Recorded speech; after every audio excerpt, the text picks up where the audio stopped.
Dasubiye kubaramutsa abakunzi ba televiziyo Renaissance nongera ndabaha nikaze murano makuru muri kirundi twabateguriye ariko mu nkundire tuhere ku nkuru yagize umugambwe FNL rongowe na Jacques Bigirimana umenyesha ko wakiriye nabi ubutumwa abungere ba Ecclesia Katolika batanze bahamagarira leta y'u Burundi kwitabira ibiganiro nabo batavuga rumwe imvugo itangaza urongoye runani rw'abanye politike batavuga rumwe na leta Senarede ahabona ko leta na bayiyoboka bose basigaye uno munsi kwiyamiriza Imana ubwayo.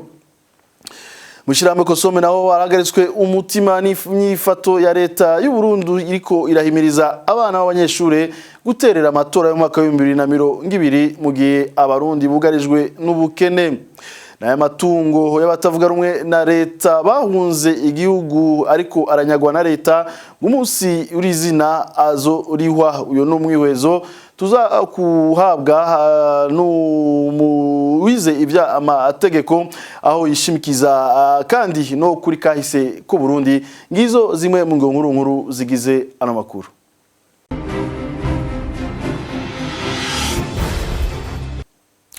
Dasubiye kubaha ikaze murano makuru harabakirisu b'abakatolika bakire nabi ubutumwa bwatanzwe mu bakirisu barongoye ku munsi mukuru wa Noel bivugwa na Jacques Bigirimana arongoye mugambwe FNL wegereye ubutegetsi bw'Ibujumbura ngo harabakirisu bamaramajwe na rirya tangazo abandi barahungabana mu gihe abungere bari bakwiye gutanga ubutumwa buhumuriza tubibutse ko ubwo butumwa bwari guhamagara leta kwicara nabo batavuga rumwe mu biganiro bizo kurikira hano Jacques Bigirimana.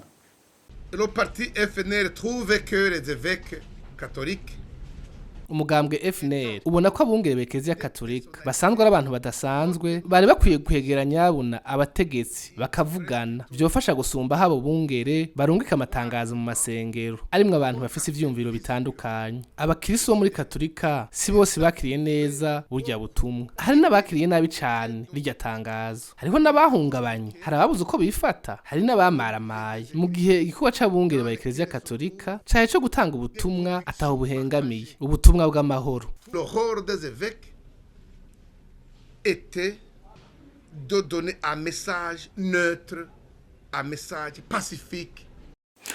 Leta y'u Burundi ngwizo ruhuka yiyamirije Imana ubwayo n'umwiwezo wa muganga Yohani Minani arongoye runani rw'abanye politike batavuga rumwe na leta Senarede kubwiwe ngo abona ko abarongoye Burundi biyamiriza umuntu wese avuga ukuri. Muganga Yohani Minani akabona ko Jacques Bigirimana abivuga kugira akingire inyungu ziwe kurikira Yohani Minani.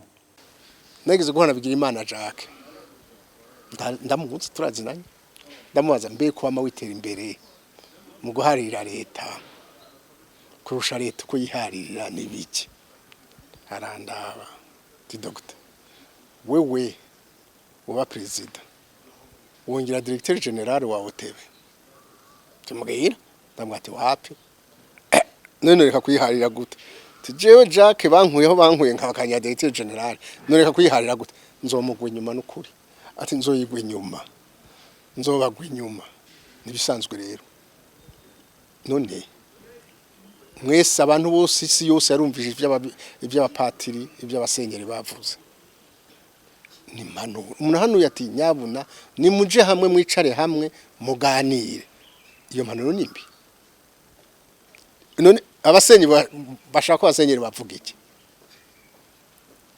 bashaka umushinga naye yo yaramiza akabuye kabagabo yovuga iki kumushinga naye mu guhana bavuga ati nimwumvi ari amatati hose avuga ati icara hamwe mwumvikane niko kazi kumushinga naye abasenyeri bapanuye neza ahubwo turabashimiye cyane ntibagire nubwo ngo ate ubwoba nabo bantu babandanye bahanura Jacques ntacazohindura ari muri babandi bashaka kwita imbere kugira ngo bavumwe bavugira leta bazi neza ko ivya baje basenyeri bavuze ari byo ari ukuri nawe nyene arabizi.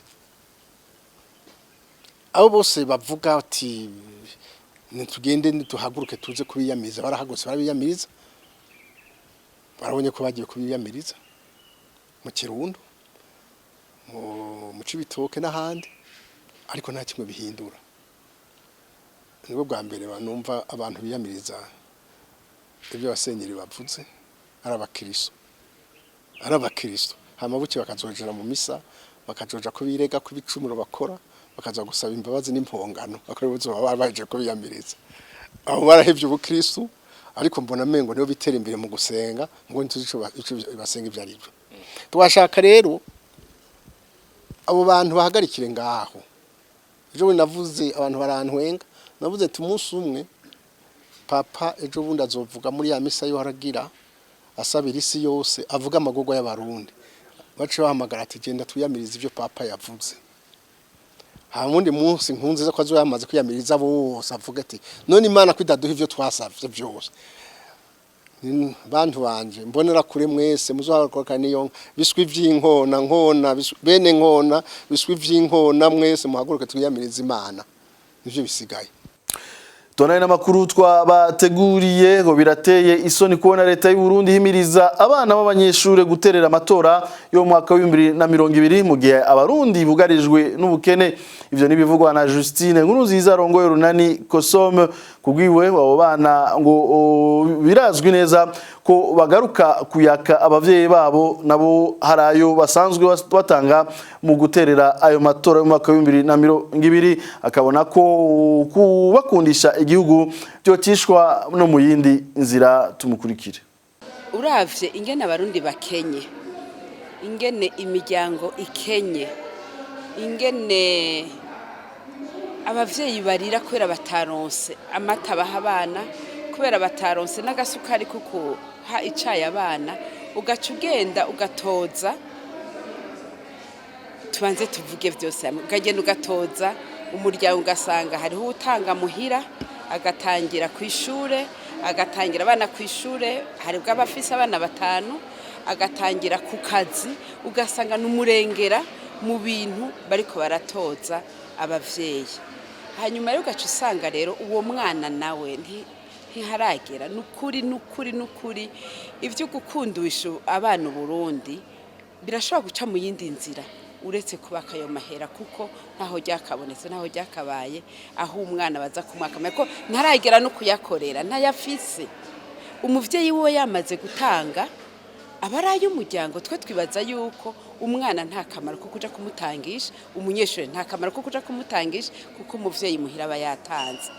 Ntitwovuga ngo nibareke gutanga bose ikibi nuko tuvuga tuti baza kuba nunuza amaraso n'utwo bari basigaranye atatwo bafise kuko barakenye. Murazi yuko amawenje aheruka kugagwa niyo yarasigaye atunze imiryango ntawe ukidandaza ngo agire ngo ndungutse iki ugasanga ni ibintu by'urudubi hose bariko rero babakora mu gikomere. Tukavuga rero tuti uretse vya bintu byo gukora mu gikomere abavyeyi abanyeshure bobona ukuri nibara kuko muhira abavyeyi baba batanze nta na hamwe byo kumvikana ko umuvyeyi atanga n'umwana agatanga kwishura. Justine Nkurunziza yagarutse no kubijanye n'amatungo y'abatavuga rumwe na leta ubutegetsi bw'Ujumbura buriko urigarurira uwo arongoye urunani Kosome akavuga ko abarongoye igihugu biyibagiza kubu hari inyandiko zemeza bene amazu canke bene amatungo atari cyo kimwe nka kera. Kurikira Justine n'ubunyene. Je novuga ko ari ingendo y'ubujuju ukwibuka kugereza hagufi kuko mu 72 hariho abantu batwaye amatungo y'abantu bari bishwe canke bahunze. Je nama ndiko ndabaza none ikibazo gitanguye mu 2015 uyu munsi turi mu 2018 imyaka 3 gusa. Ubu rero ciyo utarukira ni kibazo ca mbere sentebe ntiragishobora kuko kiracateye induru. Kiracateye induru kuko nikiriko kiragenda uko vyateguwe mu masezerano y'Arusha. Ubu rero abandi nabo baraje kubera igihababo novuga ko ari kubera igihababo c'ivyisi batarukiye ku bintu by'abantu bahunze. None imyaka 3 hatiye erega kiriya gihe bariko barabisubira ko kubera abarundi novuga ko bakoresha ijisho bakoresha tradition orale. Wewe uri umubanyi wanje urazi kwijya nzu yari yanje nizo mana twagize ababanyi nibo bariko baravuga bati ijya nzu yari yanaka yahunze canke yishwe 72 kandi nk'ahantu novuga ko nka Patirikana yari yakoreye bari nababanyi bagaruka bakavuga bati ivyo bintu si vyuyo ni vyuriye kandi bagaca bavyumvikana bakabisubizanya mu mutekano ntangere nuko yaciye apfanya kwigendera. Ubu rero urumva ico gihe nta n'ibipapuro benshi bari bafise, ariko nahata ibipapuro bari bafise amatungo baramenye ati nakayarivye nakayarivye. Ubu rero hari amatitre de propriété, hari inzandiko ni imyaka 3 si imyaka 40 haciye, aho niho bibaza ko uwivye ubu azobiherana. Amatungo y'abatavuga rumwe na leta bahunze igihugu ari karanyagwa na leta umunsi urizina azorihwa niyo leta nyene. Iyo n'umuco utangwa n'uwizi by'amategeko Mushingwamanza Armel Niyongere akaba arongoye n'ishiramwe Akate Burundi. Mushingwamanza Armel Niyongere nawe akishimikiza kahise ku Burundi aho mwe nubwo ubusuma bwakozwe tumukurikire. Biratangaje kuko benshi mu ariko barabigira n'abantu bazi neza yuko muri kahise mu myaka y'ibihumbi 1972 hariyo ibintu by'abantu bari bahunze canke bari bahohote ubuzima bamwe bakicwa byari vyafashwe na leta, ariko murazi neza yuko hagiyeho umugwi usubiza abo bantu bari baranyazwe ivyabo, ariko ugasanga uyu munsi mu kinjana ca 2021 umuntu yibaza yuko ashobora gufata ibintu vy'umuntu akabitwara akabigira ivyiwe. Aho tugatera kamo leta yuko ivyo ariko barafata bamenye neza yuko ari leta izoviriha, ivyo ariko baronona ni leta izobiriha, ariko naho bariko barabikora nk'umushikiranganje w'ubutungane yubahuka imbere y'amakungu akavuga yuko ibintu by'abantu bahunze, ibintu by'abantu bakurikira n'ubutungane bigiye gufatwa bikagurishwa, tugasaba yuko yomenya yuko ivyo bizomukurikirana kandi abazohirahira bakagura ivyo bintu bamenye yuko bazogira ingorane kuko banyene ivyo bariho naho baba barapfuye abasigwa babo bariho kandi bazobitora, ariko rero bamenye yuko ivyo byose birononwa ubu bizorihwa na leta.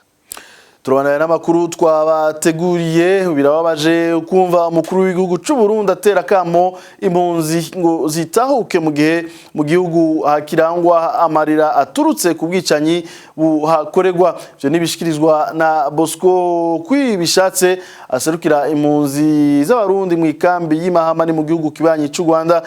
Bosco kwibishatse yemeza ko nubu ihonyangwa yakiremwa muntu uri kibandanya mu gihugu. Tumukurikire. Birababaje kumva yuko ashobora nk'umukuru w'igihugu kubwira abantu atahubwo muri muhunguke ni mutahe. Uno munsi amarira mu gihugu akira amarira, uno munsi abantu baracapfa, uno munsi abantu baracanyuruzwa, uno munsi abantu baracicwa, uno munsi nta gateka kazina muntu kari mu gihugu cy'u Burundi. Rero nibagarukana amahoro hanyuma hasigaye igihe amahoro azogarukira twese tuzatubibona hanyuma azogera igihe abantu bazotaha. Uyu numwanya rero nawo wagenewe inkuru nyamukuru yo muri nondwi dutegurirwa n'amaradiyo RPA Inzamba na televiziyo Renaissance. Bari babizi kuva mu mpera z'umwaka wa 2017 abanyeshuri bakwije imyaka yo gutora bariko baraterera amatora yo mu mwaka wa 2020 mu Burundi. Mbere ivyo umukuru w'igihugu aheruka no gubishikiriza byaratomotse neza umugambi wa leta aho uhagaze. Petero Nkurunziza yavuze ko amahera igihumbi umunyeshuri umwe asabwa buri mwaka ashobora kuyaronka vyoroshe naho yokura ikiraka cyo kubaka inzu. Kubw'umuhinga mu vy'indero umwigisha Libera Nibashira kandi ugutuma umwana guca ingero kugira aterera amatora nuguhonyanga agateka kiwe. Kurikira Libera Nibashira kandi akaba yakuwe ku murongo wa telefone. Ibyo Nkurunziza yavuze birateye agahinda kuko byavuzwe n'uwitwa Sebarundi umukuru w'igihugu ari we atiza kubahiriza amategeko mpuzamakungu Uburundi bwateye ku mukono kuvuga ko umwana w'imyaka 16 ategerezwa guca amahera aha leta ntibirekuriwe n'amategeko yubahiriza agateka kazina muntu na cane agateka k'abana. Gukunda igihugu umwana canke umunyagihugu ntavyerekana mu gutanga amahera canke ikori oya, aho Nkurunziza arahihendera cane. Imbuto itewe n'ibimera, mbega amabi akorerwa ugwaruka yotuma bakunda igihugu? Ingene indongozi zose zifata mu Burundi uno musi birafasha ugwaruka gukunda igihugu. Aho niho Nkurunziza yari gushimikira kugira yigishe abana ugwaruka gukunda igihugu. Ngo amahera igihumbi si menshi. Nkurunziza mu vyo avuga, umwanya umwe avuga ko abana boyakorera bakaja gufasha amaso hanyuma bagahembwa. Uwundi mwanya akavuga ko bavyeyi boyatanga. None abarundi bofatiki? Twofata yuko ari kori risabwa mu munyagihugu wese, ikori ritanzwe n'umwana mugabo rikarihwa n'umuvyeyi, canke twofata yuko abo bana b'imyaka 16 bogenda gukora akazi hanyuma bagatanga ikori, iryo kori rigafasha gutegura amatora. Ivyo vyose vyerekana rero ko iyo ngingo idatomoye neza. Birerekana neza yuko Petero Nkurunziza atabona ukuri uko kumeze uno musi, no kuvuga ingene abarundi bakenye, ingene atawe bitura, ingene amagorwa barimwo atari bwaboneke kuva Uburundi bubaho. Mu gusozera no makuru tuve mu Burundi tuje mu gihugu ca Gabon, ahitembagazwa y'ubutegetsi ryanigiwe mu menshi ari ku munsi wa mbere. Mu mutwenzi w'uwo munsi nyene wa mbere, umusirikare w'ipete rya lieutenant yitwa Keri Ondo Obiang asanzwe ari n'icegera c'umukuru w'ingabo zicungera inzego muri ico gihugu, yazindutse asoma ku radio y'igihugu itangazo aho yamenyesha ko ashizweho inama nkuru y'igihugu yo kwisubiza iteka. Ivyo bikaba vyabaye no mu gihe haheze imisi batagira ico gihugu kitagira umukuru w'igihugu ko ari Bongo Ondimba asanzwe ari ku musego mu gihugu ca Maroc. Thierry Bigirindavi mw'idonito.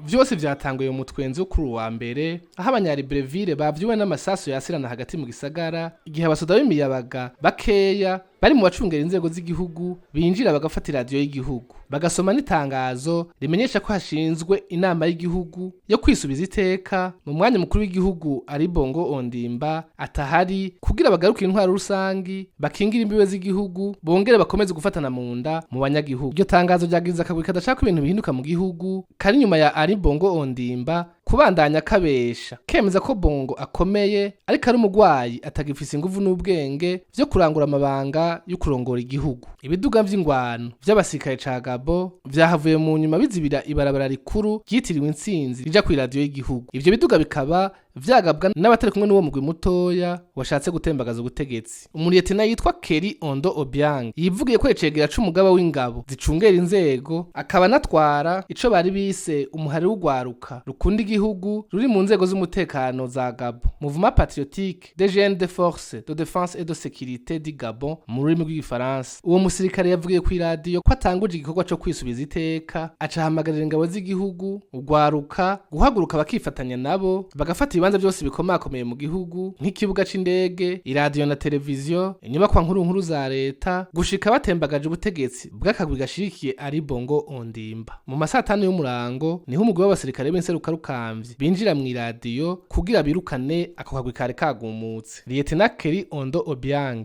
yari yasomye itangazo ku iradio na televiziyo vy'igihugu, yashoboye kuva mu iradio arahunga. Mu gihe izo nseruka rukamvye zabatera ku iradio, yaciye yaka impuzu umwe mu bafundi bakorera mu iradio yigira umusivile, gutyo abona gusohoka. Bagenzi we bane bobo baciye bafatwa ubwo nyene. Wewe yagiye gufatwa mu masaha z'umutaga n'ingabo z'igihugu ca Gabo zimusanga mu nzu itari kure yaho iradio ikorera, aho yari yinyegeje munsi y'igitanda. Thierry Bigirindavi arakenuye ntaco dusozera amakuru twago turabashikiriza, kandi abashimire mwese mariko muradukurikira naho ubutaha.